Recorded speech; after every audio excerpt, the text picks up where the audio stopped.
Everyone, আসসালামু আলাইকুম। কেমন আছেন সবাই? আশা করছি অনেক ভালো আছেন। আল্লাহর রহমতে আমরা বেশ ভালোই আছি।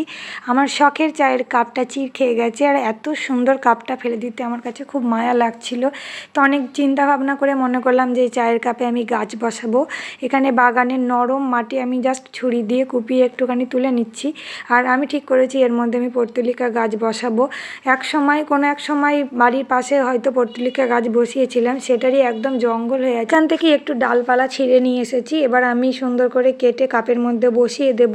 আমার কুষ্টিয়ার বাড়িতেও আমি এইভাবে পর্তুলিকার কাটিং বসিয়ে খুব সুন্দর গাছ হয়েছে।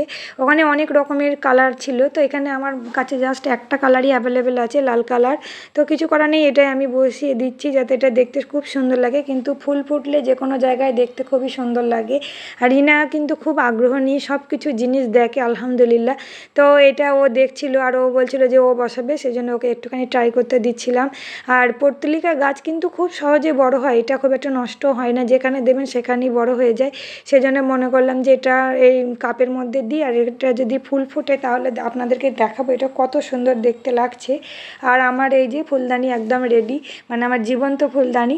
কিন্তু অনেকগুলো ডালপালা পড়ে মানে বেঁচে গিয়েছিল, তো এগুলো ছোটো ছোটো করে আমি পিস করে নিচ্ছি যাতে এগুলো এক জায়গায় আমি বসিয়ে দিতে পারি। আর আমাদের উঠোন করার সময় যেই জায়গাটা মানে ফুল গাছ লাগানোর জন্য রয়েছে, সেখানে আমি বেল ফুল গাছ লাগাবো মনে করেছি।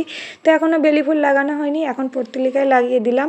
আর এই দেখুন পরের দিনেই একটা ফুল ফুটে গিয়েছে, এত সুন্দর। আগের দিন দুপুরবেলায় আমি এটাকে রেডি করেছিলাম, পরের দিনই একটা ফুল দিয়ে দিয়েছে, আলহামদুলিল্লাহ।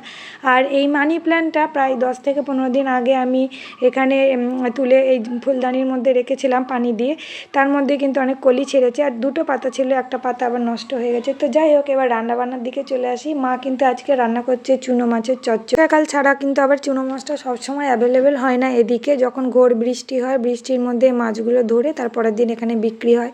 তো যাই হোক, এখানে মা পেঁয়াজের মধ্যে সব মশলাগুলো দিয়ে এটাকে ভালো করে মাখিয়ে নেবে। এর মধ্যে আদা রসুন বাটা, খুব অল্প পরিমাণে হলুদ দিয়েছে, অনেকটা জিরে আর ধনে আর শুকনো লঙ্কাও অল্প পরিমাণে শুকনো লঙ্কা দিয়েছে, কারণ এটাতে ঝালটা মেনলি কাঁচা লঙ্কাতেই হবে। তারপর পরিমাণ মতন লবণ দিয়েছে, আর অনেকটা পরিমাণে সর্ষের তেল দিয়ে এটা খুব ভালোভাবে মাখাতে হবে। পেঁয়াজ আর মশলা খুব ভালোভাবে মাখিয়ে নিচ্ছে, কিন্তু প্রথমে হাতা দিয়ে মাখালেও ঠিক পছন্দ হচ্ছিল না, সেই জন্য হাত দিয়েই মাখিয়ে নিচ্ছে, কারণ হাতে মাখার কোনো জুড়ি নেই।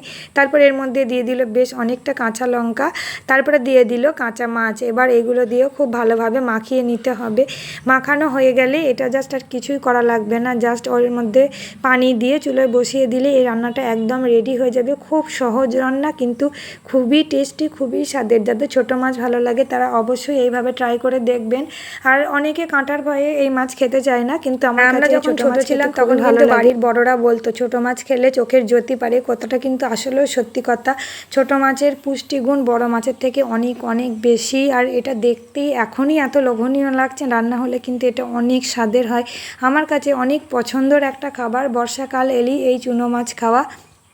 মা রান্না বসিয়ে দিয়েছে, এবার আর এটার কিছুই করতে হবে না, এটা জাস্ট ঢাকা দিয়ে এর পানিটা শুকিয়ে যাওয়া পর্যন্ত ওয়েট করতে হবে। ব্যাস, পানি শুকিয়ে গেছে, রান্নাও কমপ্লিট। তো যাই হোক, আজকের ভিডিও আমার এত পর্যন্তই ছিল। ভিডিওটা কেমন লাগলো অবশ্যই জানাবেন, ভালো লাগলে লাইক কমেন্ট শেয়ার সাবস্ক্রাইব করে পাশে থাকবেন। আজকের মতো বিদায় নিচ্ছি, বাই।